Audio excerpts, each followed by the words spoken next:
Dalam sebuah dialog di Praha tahun 2018, Steve Bannon menceritakan bagaimana Trump menjadi POTUS, President of the United States. Dialog ini biasa saja bagi sebagian orang, tapi bagi saya, penggemar geoekonomi dan geopolitik, saya menarik stabilo warna merah atas sebuah kalimat. Kami menyamakan level playing field sehingga kami menang.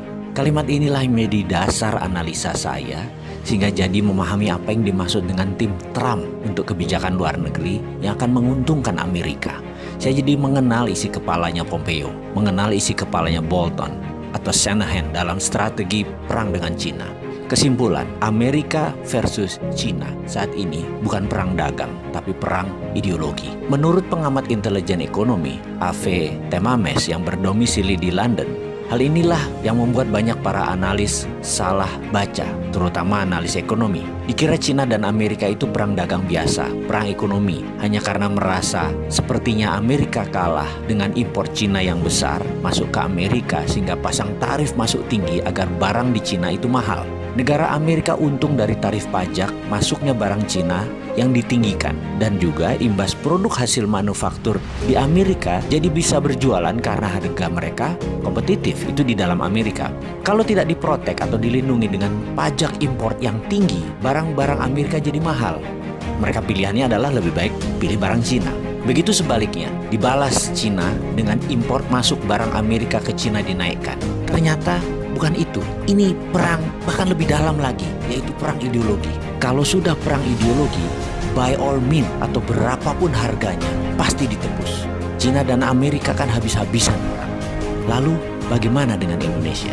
Ada baiknya Indonesia membangun platform sendiri tentang teknologi. Karena begitu kedua negara ini berperang lebih dalam, Indonesia jangan-jangan tidak berkutik. Karena keduanya, negara Cina dan Amerika, Indonesia bergantung pada teknologi kedua negara tersebut. Jadi kita meniru apa yang dilakukan Cina 5 tahun terakhir, yaitu membangun swasta dengan perlindungan ketat atau protection. Misalnya, rem-rem itu dilindungi oleh pemerintah Cina. Facebook tidak boleh masuk Cina sampai rem-rem menguasai 80% pasar di Cina. Didi Switching, online transportation. Setelah menguasai 80% pasar Cina, Uber baru boleh masuk. Alibaba menguasai 80% pasar Cina, baru Amazon boleh masuk. Baidu menguasai lebih dari 80% pasar Cina, baru Google boleh masuk sebagai search engine. Youku menguasai 80% pasar Cina atau lebih.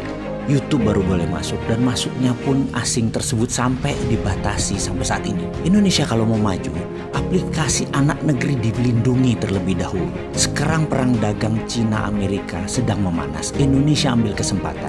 Anak bangsa buat fintechnya sendiri, buat Google versi Indonesianya sendiri, buat WeChat versi Indonesia sendiri, buat Facebook versi Indonesia sendiri, dan pastikan semua proyek itu diprotek oleh negara, dilindungi oleh negara. FBI asing masuk diatur, Google asing diatur, sosmed semua diatur yang dari luar negeri, dan produk Indonesia diberi fasilitas penuh kemudahan. Yakinlah 1-2 tahun ke depan anak bangsa bisa membuat dan melaksanakan proyek tersebut, sehingga pada tahun 2021 sewaktu puncaknya perang dua negara, Indonesia sudah punya semuanya. Kita tidak tergantung pada Cina dan Amerika. Saya yakin Amerika pasti akan mematikan sosmed mereka, internet mereka, satelit mereka, karena itu adalah strategi perang, battle space namanya, penaklukan ruang udara. Tapi kalau Indonesia punya semua barang-barang itu, Indonesia tetap bisa dagang, tetap bisa berbisnis, karena sudah punya platform sendiri.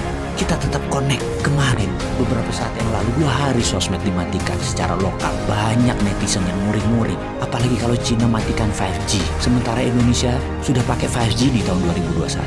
Atau Amerika mematikan 4G-nya. Bayangkan, kalau mereka matikan itu semua, masa Indonesia jadi bingung? Karena kita terlalu tergantung network asing.